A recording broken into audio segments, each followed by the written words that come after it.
As teachers, I think we've all rattled off about 10 different things we would do differently when we're in charge.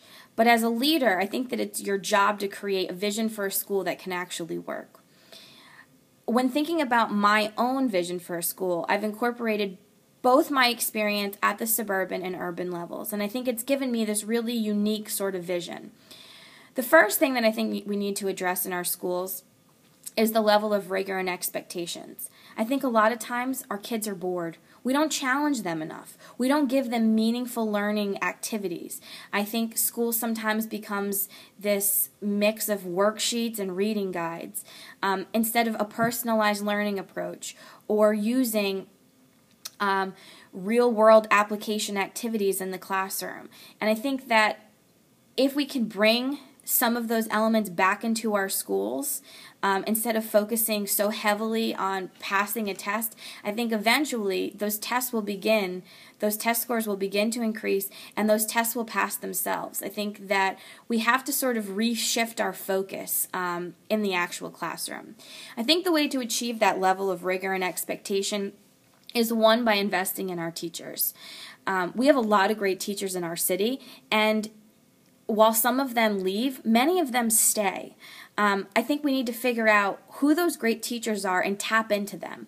Very often they're in their classrooms isolated, not sharing their best practices.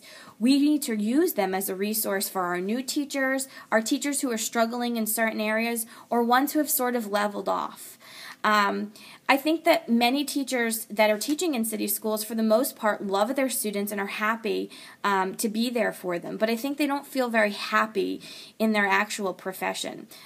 Very often they sit through PDs that they've sat through before.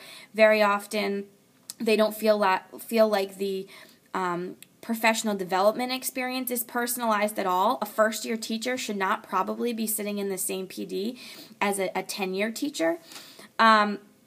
I think some of our teachers don't feel like they're meaningful in the school. I don't think they feel like they have a say in designing curriculum or the larger decisions being made. I think they often feel like the factory workers who are sort of forced to put out this product, but they don't really have any real say in the color and the design of the car.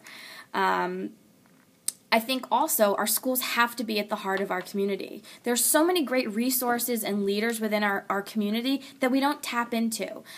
Parents, I think, are the heart of that as well. I think we have some great parents who are willing to volunteer their time, their energy, but they often don't feel like the school's a welcoming place. Very often our doors are shut at 4 and we're sort of not open for business.